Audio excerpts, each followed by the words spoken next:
Y quiero pedirle que abra las escrituras en el libro de Ageo capítulo número 1 y capítulo número 2. Y quiero en este momento pedir que usted lea conmigo Ageo capítulo número 2, versículo número 9. Ageo 2:9. Y vamos a aprender acá un principio muy importante, acá en Ageo capítulo 2, versículo número 9. Y quiero que lo presentemos acá en la pantalla. Tenemos a alguien ahí en la pantalla para que usted lo vea en su Biblia y también lo pueda ver en la pantalla. Y vamos a hablar en esta mañana en Ageo capítulo número 2, versículo número 9. Y literalmente dice la palabra de Dios: la gloria postrera de esta casa será mayor que la primera, ha dicho Jehová de los ejércitos. Y daré paz en este lugar, dice Jehová de los ejércitos. Quiero que todos por favor lean conmigo Ageo 2:9 a la cuenta de 3, iglesia. 1, 2, 3, dice la palabra: la gloria postrera de esta casa será mayor que la primera, ha dicho Jehová de los ejércitos. Y daré paz en este lugar, dice Jehová de los ejércitos. Quiero que todos en voz alta digan conmigo: la gloria postrera de esta casa será mayor que la primera. Vamos, súbale volumen, diga: la gloria postrera de esta casa será mayor que la primera. Así que en esta mañana yo quiero hablarle a usted acerca de la gloria de Dios. Quiero que todos en voz alta, a todo pulmón, digan: la gloria de Dios. Vamos, con más fuerza, iglesia: la gloria de Dios. ¿Cuántos en esta mañana tienen certeza y tienen la seguridad que la gloria de Dios está en este lugar? Algo que hace diferente esta reunión a cualquier reunión social es que aquí literalmente está la gloria de Dios. Yo no sé si usted lo cree de verdad, pero aquí está la gloria de Dios. ¿Le puede dar un aplauso fuerte de bienvenida a la gloria de Dios y a la presencia de Dios? Cuando la Biblia habla acerca de la gloria de Dios, la palabra gloria significa honor, esplendor, alabanza, estima, brillo, grandeza. La palabra gloria también es peso, y es el peso de su gloria. Es la expresión evidente y real de su existencia, impactando los sentidos físicos. Es Dios haciéndose palpable. Esto me gusta mucho. La gloria de Dios es Dios haciéndose palpable. La gloria de Dios es su grandeza, su poder, su majestad, su esplendor, su santidad y mucho más, iglesia. Usted mira en Primera de Crónicas 29:11 la expresión que dice: tuya es, oh Jehová, la magnificencia y el poder, la gloria, la victoria y el honor, porque todas las cosas que están en los cielos y en la tierra son tuyas. Tuyo, oh Jehová, es el reino y tú eres excelso sobre todos. Eso dice el libro de Corintios. La palabra hebrea para gloria es la palabra kabod. Y sabe que kabod significa gloria divina. Expresa el poder, el esplendor y la majestuosidad de Dios. Expresa el honor y la majestad de Dios. Pero también hay otra palabra en hebreo que es la palabra Shekinah. ¿Cuántos han escuchado la palabra Shekinah y de repente dicen Shekinah gloria? Pues la palabra Shekinah o Shekinah significa, además de gloria, presencia o esplendor de Dios.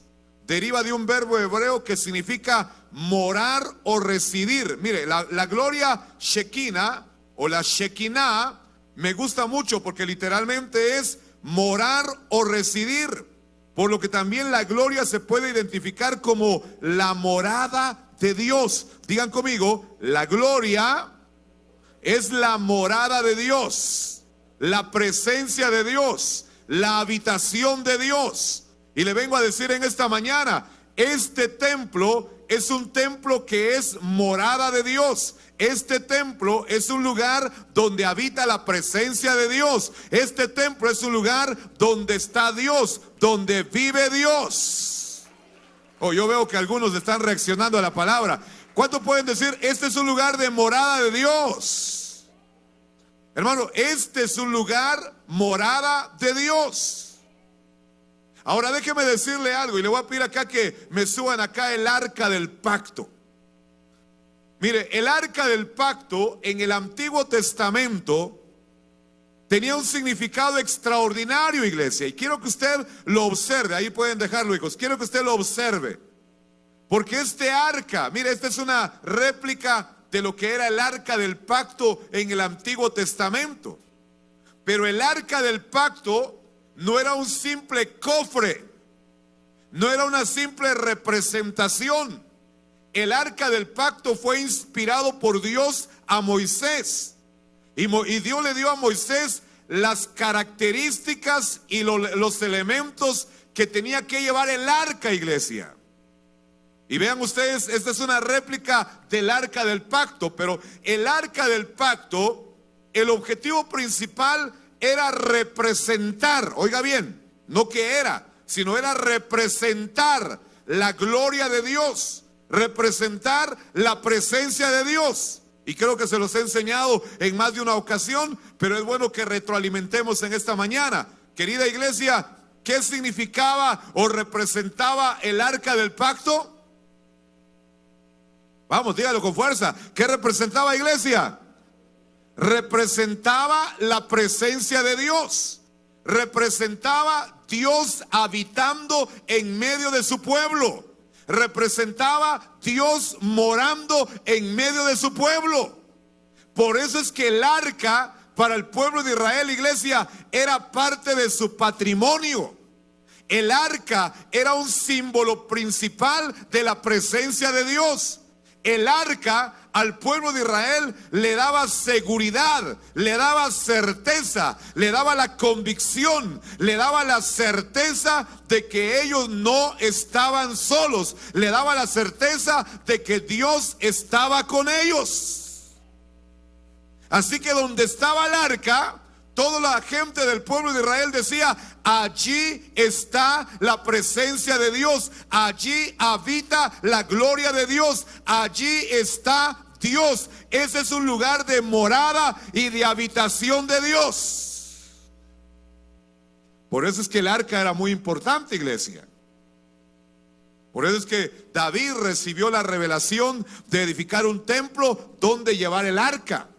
Salomón tuvo el privilegio de edificar el templo y le puso 3 lugares: el atrio, el lugar santo y el lugar santísimo. Y en el lugar santísimo era la habitación y la morada del arca, donde estaba literalmente la presencia de Dios, iglesia. Pero déjeme decirle algo, el pueblo de Israel descuidó la presencia, descuidó la gloria. Eran un pueblo netamente adorador, era un pueblo netamente que tenía revelación de quién era Dios, amaban a Dios, servían a Dios, adoraban a Dios, pero empezaron a descuidar la adoración, empezaron a descuidar el culto, empezaron a descuidar el rendirle adoración al Dios Todopoderoso. Y eso lo encontramos, iglesia, en el libro de Samuel. Quiero pedirle por favor que usted busque en su Biblia el libro de Primera de Samuel, donde se ve que ellos descuidaban la presencia de Dios. Hermano, uno puede descuidar la gloria de Dios, uno puede descuidar la presencia de Dios, uno puede descuidar buscar a Dios, uno puede descuidar conectarse con Dios. ¿Cuántos me están escuchando en esta hora, iglesia?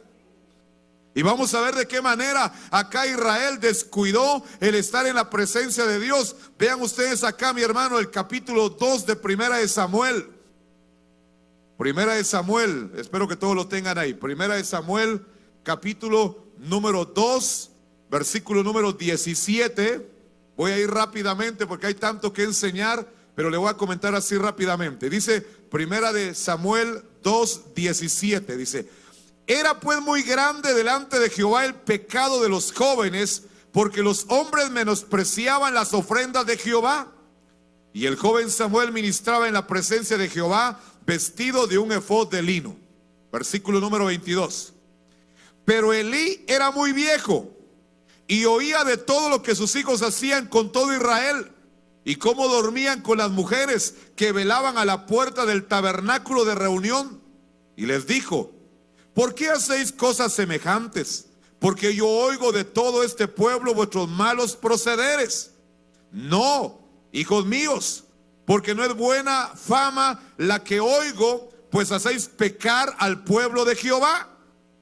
Déjeme decirle que la familia sacerdotal, el liderazgo principal, empezando con Elí, continuando con sus dos hijos que ministraban en el altar, que eran los encargados de administrar la presencia de Dios en medio del pueblo, estaban viviendo una vida desordenada, una vida en pecado, una vida desordenada en todo el sentido de la palabra, iglesia. Así que la prioridad de ellos no era la gloria de Dios, la prioridad de ellos no era la presencia de Dios, la prioridad de ellos no era cuidar y guardar la presencia de Dios.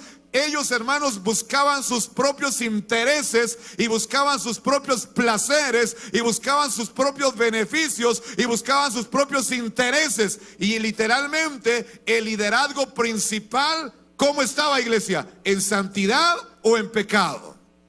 Estaban en pecado. Déjeme decirle, la historia se continúa repitiendo también a lo largo del desarrollo de la humanidad. Si algo demanda Dios en el liderazgo, si algo demanda Dios en los líderes, es una vida en santidad. Por eso Dios dice: sean santos, porque yo soy santo. Pero Él dice: sean santos en toda vuestra manera de vivir. Es triste cuando el liderazgo no vive en santidad. Es triste cuando el liderazgo no camina en integridad. Es triste cuando el liderazgo no se cuida y no se guarda y no administra la gloria de Dios y la presencia de Dios. Usted, que es un líder, tiene que estar agradecido con Dios, porque en su misericordia y en su gracia el Señor lo llamó, el Señor lo escogió, el Señor lo levantó a usted para que usted administre la gloria de Dios. Pero no solamente afectaba al liderazgo el vivir una vida desordenada, sino también el pueblo, hermano, vivía una vida en desorden. Déjeme decirle, cuando hay un pueblo rebelde, cuando hay un pueblo que no honra a Dios, cuando hay un pueblo que no busca a Dios, cuando no hay un pueblo que no se consagra a Dios, ahí no desciende la gloria de Dios, iglesia. Pero cuando hay un pueblo que se guarda en santidad, que camina en santidad, que vive en santidad, ni bien entra al templo, ni bien entra al lugar santísimo, ahí se conecta con la gloria de Dios, ahí desciende la presencia de Dios, porque Dios le agrada habitar en medio de las alabanzas de su pueblo, principalmente de un pueblo que honra, que agrada y que bendice el santo nombre de Dios. Pero ¿cómo estaba el pueblo en los días de Elí, iglesia? Estaban también viviendo una vida desordenada, una vida pecaminosa, una vida libertina, una vida donde había desorden, empezando en la cabeza, empezando en el liderazgo, continuando en todo el pueblo. ¿Sabe cuál era la consecuencia de vivir una vida desordenada? Capítulo número 3. Dice el capítulo 3, versículo 1. El joven Samuel ministraba a Jehová en presencia de Elí. Samuel estaba muy joven, hermano.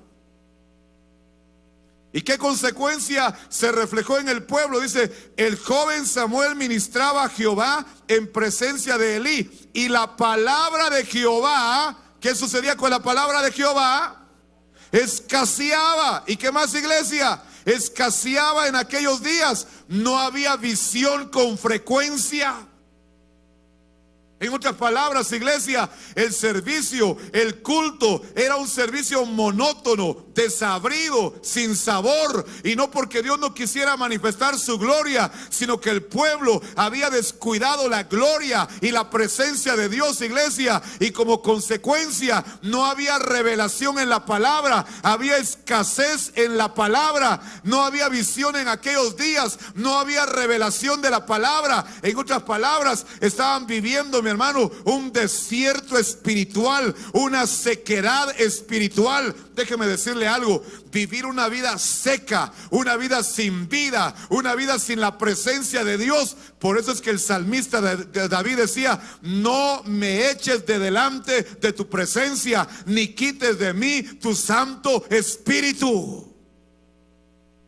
Caminar sin la presencia de Dios, caminar sin Dios, es como el pez que lo sacamos de su hábitat natural. Hermano, el hábitat natural de un pez es en el agua. Saque usted al pez y póngalo en tierra firme. El pez empieza a brincar, empieza a saltar, empieza a ahogarse, porque no es su hábitat natural, no es el lugar que fue criado para él, no es el lugar que fue diseñado para él. Saque a un creyente de la gloria de Dios y de la presencia de Dios, ese creyente se muere. Principalmente en ese tiempo que estamos viviendo, principalmente en esta crisis de salud que estamos viviendo, usted y yo lo que necesitamos es estar inmersos en la gloria de Dios, estar sumergidos en la presencia de Dios, estar inmersos donde está la gloria de Dios, porque donde está la gloria de Dios no hay enfermedad, donde está la gloria de Dios no hay ataque del diablo, donde está la gloria de Dios hay plenitud de gozo. ¿Cuántos me están entendiendo en esta hora, iglesia? Así que le hago una pregunta: ¿qué habían descuidado ellos en la época de Elí? ¿Descuidaron la presencia de quién? La presencia de Dios. Qué triste es descuidar la gloria de Dios, hermano. Qué triste es descuidar la presencia de Dios.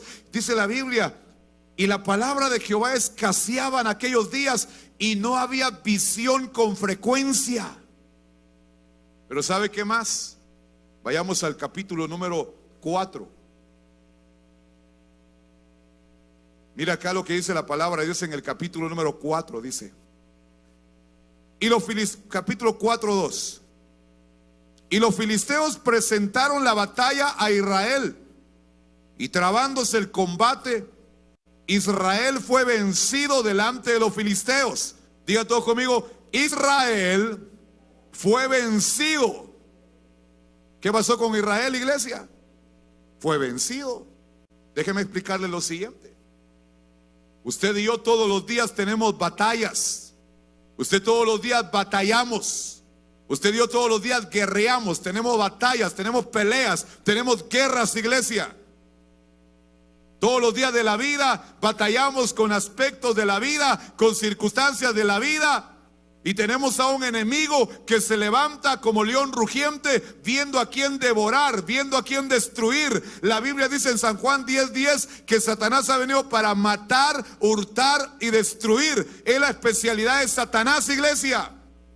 Y todos los días usted va a encontrar batallas y pruebas y problemas y dificultades y circunstancias adversas de la vida. Usted va a batallar todos los días. En el caso de Israel, su ejército contrario eran los filisteos, eran sus enemigos. El día de hoy usted y yo tenemos otro tipo de enemigos con los que vamos a batallar y con los que vamos a pelear. Pero si usted carga la gloria de Dios y carga la presencia de Dios, el Señor te dice en su palabra: Jehová peleará por vosotros y vosotros estaréis tranquilos.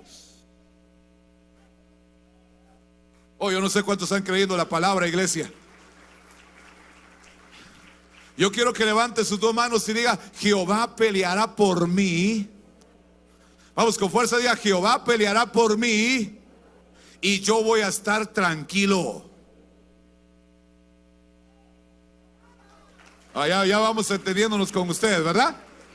Yo quiero que voltee al vecino y dale: Jehová peleará por ti.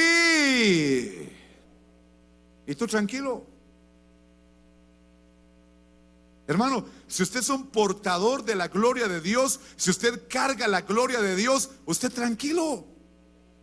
No usted va a pelear, hermano. Va a ser Dios el que va a pelear por usted, porque usted es un portador de la gloria de Dios. Pero si usted no porta la gloria de Dios, ahí sí tenga temor, hermano. Porque lo más seguro es que lo van a vencer, lo van a derrotar y usted va a ser derrotado. No sé cuánto me están entendiendo en esta hora, iglesia. ¿Qué pasó con Israel acá? Según la palabra de Dios, dice que Israel fue ¿qué? Fue vencido delante de los filisteos, los cuales hicieron en la batalla, en el campo, vencieron, dice, a 4,000 hombres. Vayamos al versículo que continúa. Pero de repente se recordaron los israelitas y dijeron, pero nosotros no estamos solos. Nosotros tenemos el arca del pacto. ¿Y qué era el arca del pacto, iglesia? Ayúdeme, ¿qué era el arca del pacto?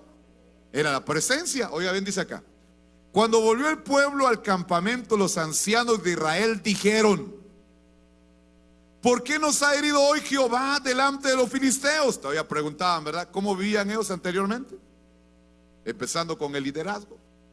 Traigamos a nosotros de Silo el arca del pacto de Jehová, para que viniendo, que dice la Biblia, entre nosotros, oiga bien, ponga mucha atención a esto, iglesia, para que viniendo entre nosotros, ¿qué dijeron ellos?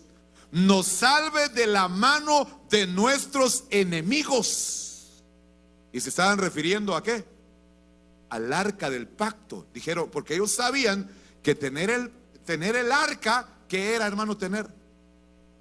Ayude, ya nos vamos entendiendo. Tener el arca del pacto, ¿qué era tener en ellos, iglesia? Pero ellos enfocaban su mirada al arca como un objeto material. Es como que yo les dijera, miren ustedes, si no tenemos este arca acá, no hay presencia de Dios. No sé si me estoy dando a entender, pero yo le quiero comentar algo. Ese arca no es literalmente la presencia de Dios. En el Antiguo Testamento el arca era una representación, era una figura de que donde se llevaba el arca, ahí estaba la presencia de Dios, iglesia. Ahora bien, dijeron ellos, traigamos el arca, porque cuando el arca esté con nosotros, es que esto me gusta mucho, hermano, dice, para que viniendo entre nosotros, oiga bien, para que viniendo entre nosotros, vamos todo día conmigo, para que viniendo entre nosotros, nos salve de la mano de nuestros enemigos. O sea, el arca. Pero ellos la estaban mirando como el cofre. No estaban mirando la presencia de Dios, hermano, porque hay personas que de repente cargan su amuleto. ¿Cuántos de ustedes cargan su amuleto acá, hermano? Ay, la cruz de Cristo, ¿verdad? Déjeme decirle algo. Hay algunos de ustedes que cargan su gran cruzona, hermano, acá en el cuello, y creen que cargar una cadena con una cruz es cargar la presencia de Dios. Otros dicen, no, yo aquí mi Biblia es la que carga la presencia de Dios. Por eso yo duermo con mi Biblia en mi cabecera de la cama y lo meto debajo de mi almohada, porque yo siento que ahí está la presencia de Dios. Déjeme decirle algo, ningún amuleto, hermano, se puede aplicar que ahí está la presencia de Dios. Aún la Biblia, que es la palabra de Dios, usted no puede utilizarla como un amuleto para simular que ahí está la presencia de Dios, porque hoy vamos a descubrir, hermano, que la presencia de Dios no tiene límites. La presencia de Dios está en todo lugar. La presencia de Dios está en todas partes. La presencia de Dios está aquí en la casa. La presencia de Dios está aquí en la iglesia. La presencia de Dios está en tu casa, está en tu trabajo. La presencia de Dios está en tu vida. Tú eres principalmente un portador de la presencia de Dios, iglesia.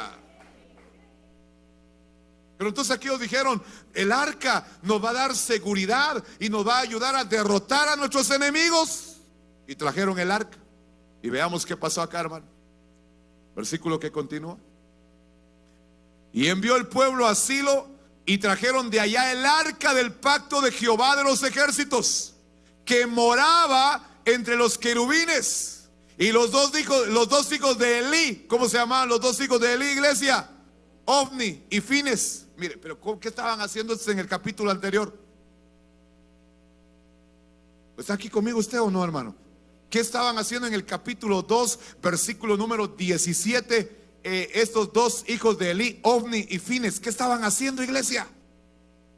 Dice que estaban pecando, dormían con las mujeres de la ciudad, se aprovechaban del pueblo. Esos no tenían vergüenza, hermano. Eran los sacerdotes, eran los líderes, eran los encargados de ministrar la adoración, eran los encargados de enseñarle al pueblo, pero eran los principales pecadores que estaban viviendo una vida desordenada y todavía tenían el descaro de llevar ¿qué?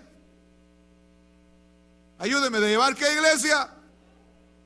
Es como usted y como yo. Usted puede decir, es que yo soy cristiano evangélico, yo voy al Rey de Gloria, yo alabo a Dios, yo soy un servidor de Dios, yo soy líder, yo soy pastor. Pero ¿cómo vive usted fuera de la iglesia? ¿Cómo camina usted fuera de la iglesia? ¿Cómo se conduce usted fuera de la iglesia? Hay creyentes, hermano, que da vergüenza saludarlos y decirles que van a una iglesia cristiana, porque dan mal testimonio, dan mala representación de un Dios que es santo.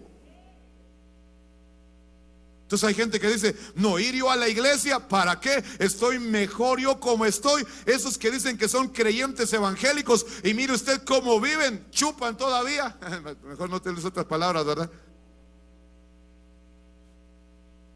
Entonces, ¿qué gloria de Dios va a cargar usted? ¿Qué presencia de Dios va a cargar usted? ¿Qué manifestación de la gloria va a caer sobre su vida? Usted no va a ver nada de la gloria de Dios, no va a ver nada de la presencia de Dios, iglesia. No va a ver la manifestación de la gloria de Dios en su vida. Pero si usted es una persona que camina en santidad, que vive en santidad, la Biblia dice de Samuel, y el joven Samuel ministraba delante de la presencia de Jehová. ¿Y sabe qué hizo Dios con Samuel en el capítulo 3?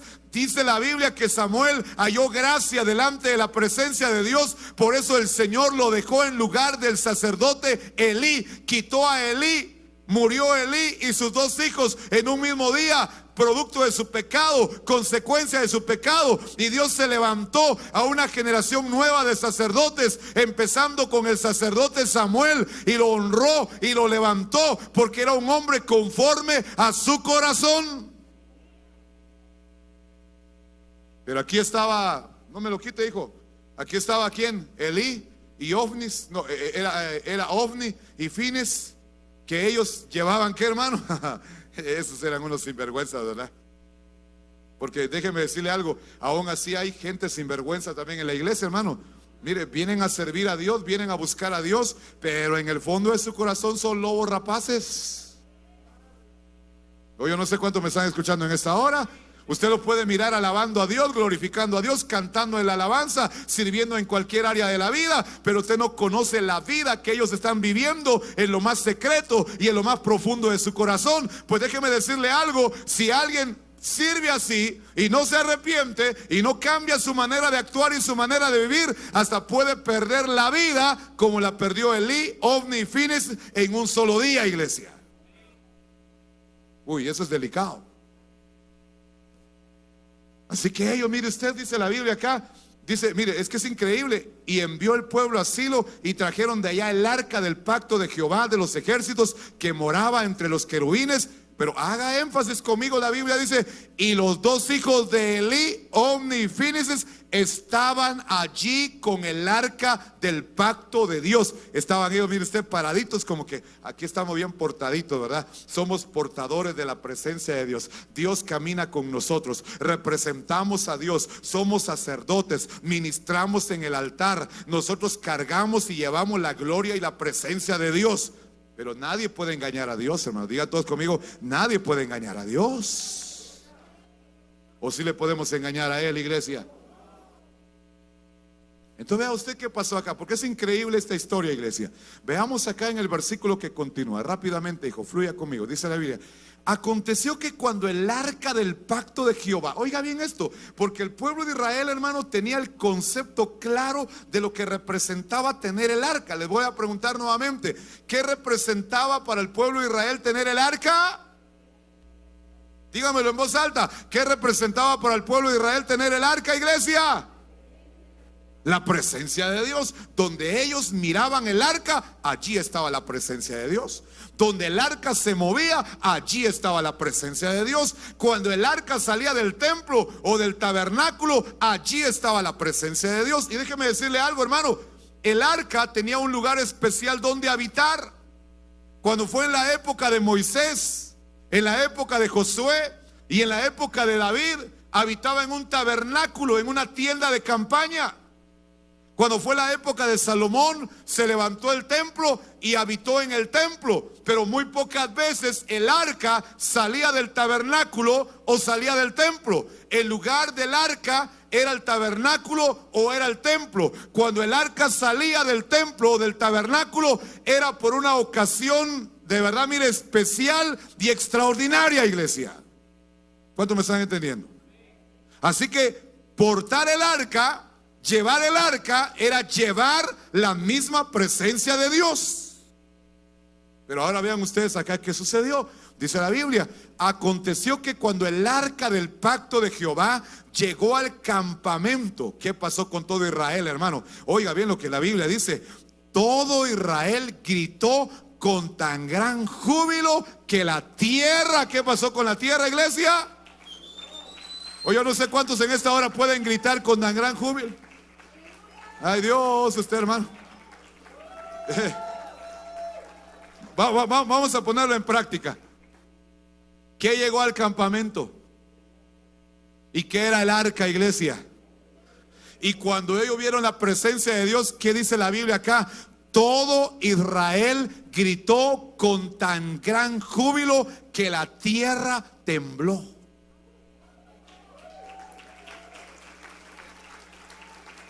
No, usted no me ha entendido bien todavía, hermano. Le voy a volver a leer la escritura. Dice acá: todo Israel gritó con tan gran júbilo que la tierra tembló.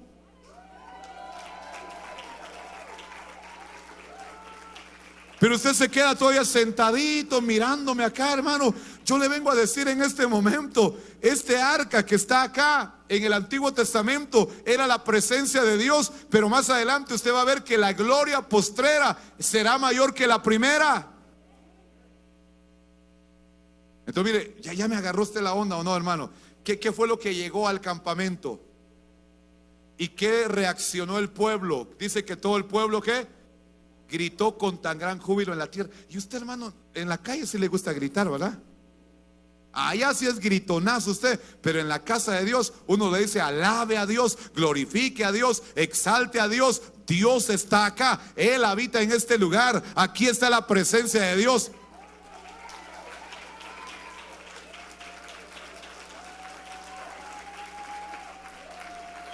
Ya algunos van teniendo esa revelación, iglesia. Siéntese. Y los demás, ¿por qué se quedan tranquilos?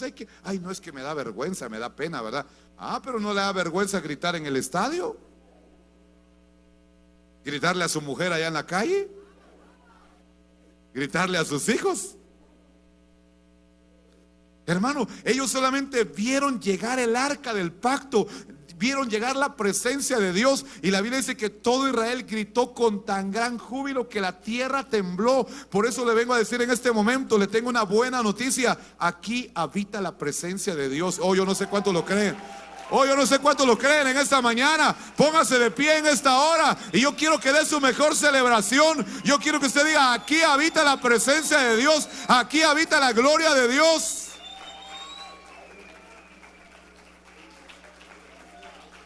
No tan convencido todavía, iglesia. Siéntese usted.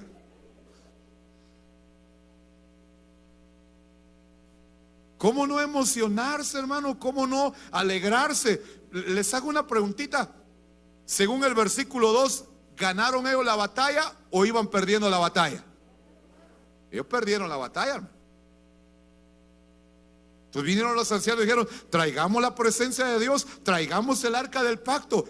Van a ver esos filisteos cómo los vamos a derrotar y los vamos a derribar. Y solo llega el arca del pacto y el pueblo se emocionó, se levantó el ánimo, se emocionaron, porque entonces ellos dijeron: ya no estamos solos, Dios está con nosotros, vénganse para acá los filisteos.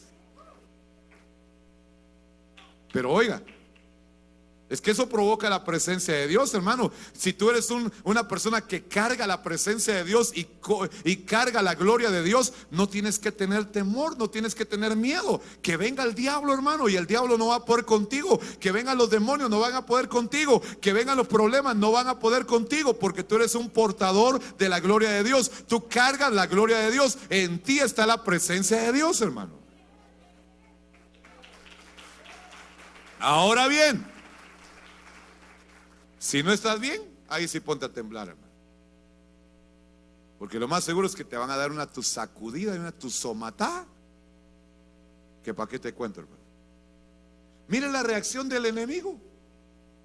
El enemigo, hermano. Oiga, ese pasaje a mí me impactó bastante cuando lo estaba leyendo. Sigamos ahí con el versículo. Vamos a ver acá, dice: cuando los filisteos oyeron, ¿qué oyeron, iglesia? La voz de júbilo. Mire, esto es impresionante. Cuando los filisteos oyeron la voz de júbilo, dijeron: ¿qué voz de gran júbilo es esta en el campamento de los hebreos? Y supieron que el arca de Jehová había sido traída al campamento, hermano. Y se pusieron a temblar los filisteos. Y mire lo que dijeron en el versículo que continúa. Usted tiene que alabar a Dios al escuchar esa palabra. Dice, y los filisteos tuvieron, ¿qué tuvieron, iglesia? No le oigo. ¿Y los filisteos qué tuvieron? ¿Y por qué tuvieron miedo? Porque decían: ha venido Dios al campamento. Ay, Dios, usted no agarra la onda, hermano. Le vengo a decir en este momento: los filisteos tuvieron miedo y decían: ha venido Dios al campamento. ¿Usted sigue sin entender la palabra de Dios? ¿Por qué tuvieron miedo ellos? Por la presencia de Dios. Pero ¿qué dijeron ellos? Dijeron ellos: ha venido Dios al campamento. Ha venido Dios al campamento. Yo le vengo a decir algo, iglesia. Desde las 7 de la mañana, desde antes de las 7 de la mañana, ha venido Dios al campamento. Ha venido Dios al Rey de Gloria. Aquí está el Rey de Gloria. Yo no sé cuánto le pueden alabar. Ha venido Dios al Rey de Gloria. Ha venido Dios al campamento. Ha venido Dios a este lugar. Si usted no lo sabía, Dios está en este lugar. Glorifique su santo nombre, bendiga el nombre santo de Dios. Y quiero que diga: ha venido Dios al campamento.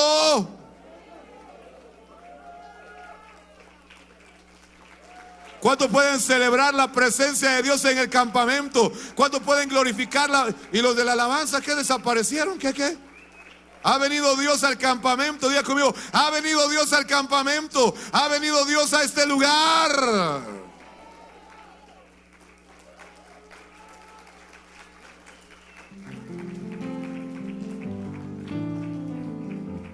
No, ahorita ya no, hijo. Tranquilo. Diga conmigo: ha venido Dios al campamento. ¿Y cómo se pusieron estos, hermanos? Se pusieron así, mire. Es que eso pasa, hermano, y eso provoca la presencia de Dios. Por eso es que cuando usted llega a un lugar y usted carga la presencia de Dios, hermano, hasta el diablo se pone a temblar. Hasta el demonio se pone a temblar y dice: no, ese carga algo diferente, ese carga la presencia de Dios, ese carga la gloria de Dios. ¿Se recuerdan cuando Jesús llegó a aquel lugar de los Gadarenos? Dice la Biblia que aquel endemoniado dijo: ¿por qué nos atormentas? Has venido a atormentarnos, has venido a robarnos la paz. Y los demonios se alteraron, hermano, porque la presencia de Dios estaba llegando literalmente a Gadara, a los Gadarenos. Y yo le traigo una buena noticia en este momento: aquí está la presencia de Dios, iglesia. Aquí está. Hoy yo no sé cuánto lo creen, pero aquí está la presencia de Dios. Hoy yo no sé cuánto lo creen, pero aquí está la gloria de Dios. Aquí está la presencia de Dios, iglesia.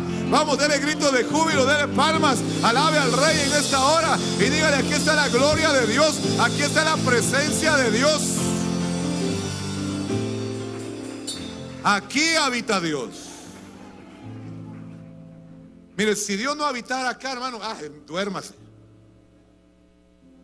Si Dios no habitara en este lugar, hermano, ¿para qué venir? Yo le digo: váyase a su casa. Pero a mí me gusta ver a los madrugadores que les gusta buscar la presencia de Dios desde la mañana. Por eso yo los honro a ustedes. Hoy yo no sé cuántos en esta hora. Yo los honro, los bendigo a ustedes, porque han aprendido a buscar a Dios de madrugada. Han aprendido a buscar a Dios en la mañana. Siéntese. Ahora oiga bien lo que dice la Biblia. Y los filisteos tuvieron miedo. ¿Qué tuvieron los filisteos, iglesia? Tus enemigos te van a tener miedo por causa de la presencia de Dios. Pero ¿qué miedo van a tener si estás viviendo una vida desordenada? Sos igual que ellos. ¿Me están escuchando, iglesia? Entonces vea lo que dice la Biblia acá. Porque decían, ha venido Dios. Es que esta frase, yo mire, si usted se lleva esa frase en su corazón y se lleva esa frase en su mente, ya la hicimos, hermano. ¿Qué fue lo que dijeron ellos? No, dice, ha venido Dios al campamento. Vamos, diga conmigo, ha venido Dios al campamento. Dígale al vecino que tiene cerca, ha venido Dios al campamento. Ha venido Dios al Rey de Gloria. Ha venido Dios a tu casa. Ha venido Dios a tu negocio. Ha venido Dios a tu empresa. Ha venido Dios ahí donde tú estás. Ahí está Dios. Y sigue, dice, mire, ha venido Dios al campamento. Y dijeron, ay de nosotros. Hermanos, dijeron, ay, diga todo conmigo, ay de nosotros. ¿Y qué más dijeron, iglesia? Pues antes de ahora no fue así. En otras palabras, no habíamos visto esto. Pero ¿sabe qué pasó tristemente, iglesia? Veamos lo que dice rápidamente la palabra. Ya se me fue el tiempo acá. Dice el versículo que continúa. Ay de nosotros, ¿quién nos librará de la mano de estos dioses? Oiga bien, ¿quién nos librará de la mano de estos dioses? ¿Cómo dijeron ellos que era Dios, iglesia? Ellos en su ignorancia dijeron de estos dioses. No hay dioses, aquí solamente hay un solo Dios, iglesia.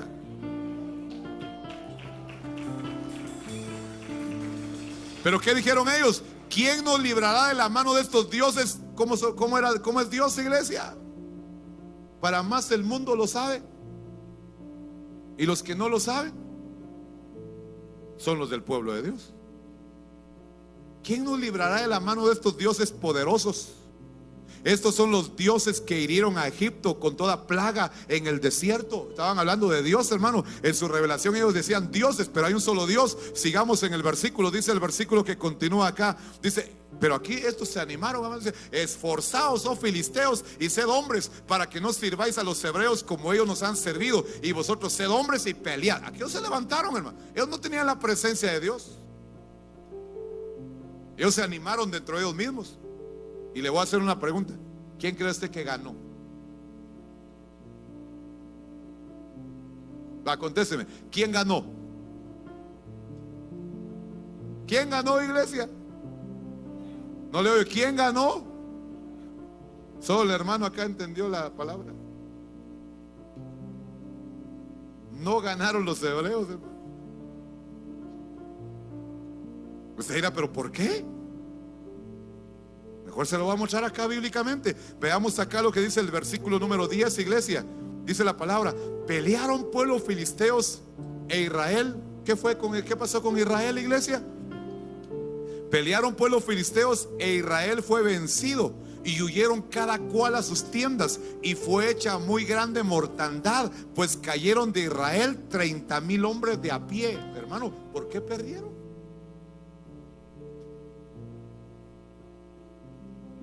¿Por qué ganaron los filisteos? Porque solo iba al símbolo, es cierto. Solo iba al símbolo. Pero ¿qué no iba ahí, hermano? No iba a la presencia de Dios. Y eso le puede pasar a usted y me puede pasar a mí. Usted puede decir, no, es que Dios va conmigo. Pues usted es un pecadorazo ahí de esos que no se quiere arrepentir, hermano. ¿Me está captando la palabra en esta mañana? Usted dice, no, es que yo soy cristiano evangélico, yo oro, yo ayuno, yo clamo. Déjeme decirle, yo he sabido de personas que oran, que ayunan, que son abusadores, que son violadores, que son gente sin vergüenza, que no tienen temor de Dios, que tienen apariencia de piedad, apariencia de santidad, apariencia de caminar y de vivir delante de la presencia de Dios, pero es pura apariencia, pero por dentro están vacíos, iglesia. Cuando necesiten la presencia de Dios, allí no estará la presencia de Dios para ayudarles. Elí y sus 2 hijos, empezando con el sacerdocio, empezando con el liderazgo, todos estaban pecando, viviendo una vida desordenada, y como consecuencia también todo el pueblo, iglesia. Por eso es que los filisteos los derrotaron, los vencieron, los destruyeron. Si tú, me imagino yo a los israelitas, ¿y por qué Dios? En el versículo 2 dice, ¿por qué Dios nos permitió esto? ¿Por qué Dios permite que nos derroten? ¿Por qué Dios permite la enfermedad? ¿Por qué Dios permite que el enemigo nos venga a destruir? Y por no decirle, aprende, cabezón, no es culpa de Dios, es tu culpa. ¿Cuánto me están entendiendo en esta hora, iglesia? ¿Sabe qué dice el versículo número 19? Vamos rápidamente, versículo 19, ya se me fue el tiempo acá. ¿Cuántos están aprendiendo algo de la palabra? Dice, y su nuera, la mujer de Fines, que estaba encinta, ya había muerto Fines, hermano, cercana al alumbramiento, oyendo el rumor de que el arca de Dios había sido, ¿qué? Tomada, y muerto su suegro y su marido, se inclinó y dio a luz, porque le sobrevinieron los dolores de repente. Vean qué pasó con esta mujer. Hasta el chiquitín sufrió la consecuencia, hermano. Rápido, vamos, versículo que continúa. Y al tiempo que moría, oiga bien, o sea que se murió también ella, hermano. Y al tiempo que moría, le decían los que estaban junto a ella, no tengas temor, porque has dado a luz un hijo. Mas ella no respondió, ni se dio por entendida. Versículo que sigue. Y llamó al niño Icabod. ¿Cómo se llamaba el niño, iglesia? Icabod, diciendo, traspasada es la gloria de Israel. ¿Qué significa eso? Traspasada es la gloria de Israel. En otras palabras, el arca portadora de la presencia de Dios. Pero ahora, ¿quién tomó el arca, iglesia? La tomaron los filisteos.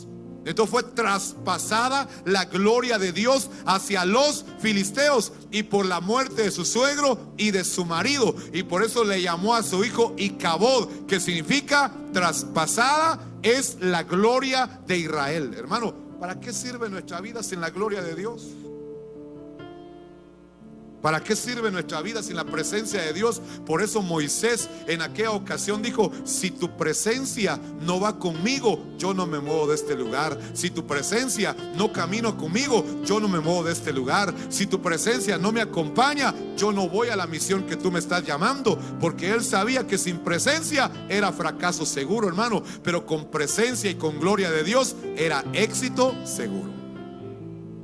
Y por eso Dios le dijo a Moisés, yo iré contigo. Y le puso, hermano, una columna, una nube y una columna de fuego. Una nube en el día, una columna de fuego en la noche, que cada vez que Moisés lo miraba y cada vez que el pueblo lo miraba, ellos decían, ahí está la nube, ahí está la presencia, ahí está la gloria de Dios, ahí está Dios mismo, ahí habita Dios mismo, el Señor está en ese lugar. Quiero terminar diciéndole lo siguiente. ¿Qué dijeron los filisteos? ¿Están aquí ustedes? ¿Qué dijeron los filisteos cuando llevaron el arca? Tenían miedo, pero ¿qué dijeron ellos? ¿Lo ven ahí? Creo que es el versículo número 5. Vamos al 5. Yo quiero que usted lo vea, iglesia. ¿Qué dijeron los filisteos? En el versículo 5, rápido, fluye conmigo, hija. 5, versículo 5, dice la Biblia, aconteció que cuando el arca del pacto de Jehová llegó al campamento, todo Israel gritó. ¿Cuál es el versículo? El versículo número 6, ¿verdad? Veamos acá el número 6. Y con esto terminamos, iglesia. Ay de nosotros, ¿quién nos librará de la mano de estos dioses poderosos? Estos son los dioses que hicieron que... Pero ¿dónde está la parte donde dice Dios está con ellos? ¿Alguien tiene su Biblia ahí? Aquí está. Y los filisteos tuvieron miedo porque decían... ¿Qué decían, iglesia? Quiero que lo griten en voz alta. ¿Qué decían? Más fuerte. ¿Qué decían, iglesia? No le oigo. ¿Qué decían ellos? Hasta el enemigo, el diablo y la gente entiende cuando en un lugar hay presencia de Dios, iglesia.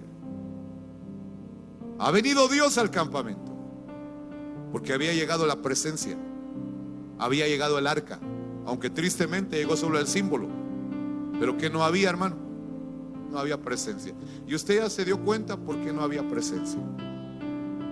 Yo le vengo a decir a usted en esta mañana. Estamos hablando de la gloria de Dios. Diga conmigo, la gloria de Dios. que es la presencia de Dios. Yo le animo a que usted se conecte a los siguientes servicios, porque hoy la gloria de Dios se manifiesta de una manera diferente, hermano. La palabra de Dios, la gloria postrera será mayor que la primera, ha dicho Jehová de los ejércitos. En el segundo servicio voy a explicar qué significa eso. Pero que quiero terminar en este momento enseñándole lo siguiente. Usted es un portador de la gloria de Dios. Levante su mano y diga: yo soy un portador de la gloria de Dios. Donde usted va, hermano, ahí va la gloria de Dios. Donde usted camina, ahí está la gloria de Dios.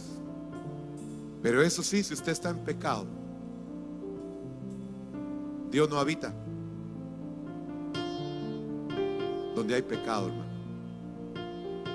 ¿Me están escuchando todos? Diga conmigo: Dios no habita donde hay pecado, porque Él es santo, hermano. Por eso la Biblia dice: sean santos, porque yo soy santo. Ustedes sean santos. Cierre sus ojitos ahí donde está. Yo termino ya. Le voy a pedir que en este momento usted diga: Señor, perdona mis pecados. ¿Qué le parece si en esta mañana, ya no tengo tiempo para ministrar, quiero que en esta mañana usted le diga: Señor, perdona mis pecados, perdona mis faltas? Hagan todos conmigo esta oración y digan: Señor Jesús. Vamos con fuerza, diga: Señor Jesús, yo te pido perdón por todos mis pecados, por todas mis faltas, por todos mis errores, Señor. Perdóname, Padre. Estoy consciente que yo te he fallado, que yo he pecado delante de tu presencia. Por eso, Señor, yo me humillo delante de ti y te pido perdón por todos mis pecados, por todas mis faltas y por todos mis errores. Ten misericordia de mí, Señor. Permite que viva una vida en santidad, una vida que agrade tu santo nombre. Gracias, Señor, porque soy un portador de tu presencia y porque tú vives y reinas en mi corazón. Perdona mis pecados, Dios, y ayúdame a caminar en santidad delante de tu presencia. En el nombre de Jesús yo lo creo, Señor. Amén y amén. Amigo, usted necesita a Jesús en su corazón. San Juan 3:16 dice: porque de tal manera amó Dios al mundo que dio a su único Hijo Jesucristo a morir en la cruz del Calvario, para que todo aquel que en Él crea no se pierda, mas tenga vida eterna. Es el deseo y es el corazón de Jesús el que usted tenga una mejor vida. Y qué mejor que el regalo de la salvación y de la vida eterna. Él está hablando a su corazón en este momento. Yo quiero invitarle a usted a que haga a Jesús el Señor y el Salvador de su vida. ¿Qué le parece si hace conmigo esta oración y permite que Jesús entre a su corazón? Señor Jesús, yo me arrepiento de todos mis pecados. Te pido perdón por haberte fallado. Voluntariamente hoy tomo la decisión de entregarte mi vida y de recibirte como el único y suficiente Salvador de mi corazón. Si usted hizo esta oración, tenga la certeza que el maravilloso Jesús está en su corazón. Llámenos al 7760-5126. Será un honor ayudarle en su crecimiento y en su relación con Dios. Bendiciones. Escríbenos un comentario cómo te ha edificado este mensaje y por favor suscríbete a este canal. No olvides activar la campanita de notificaciones y compartir este mensaje con alguien que lo necesite. Hasta una próxima.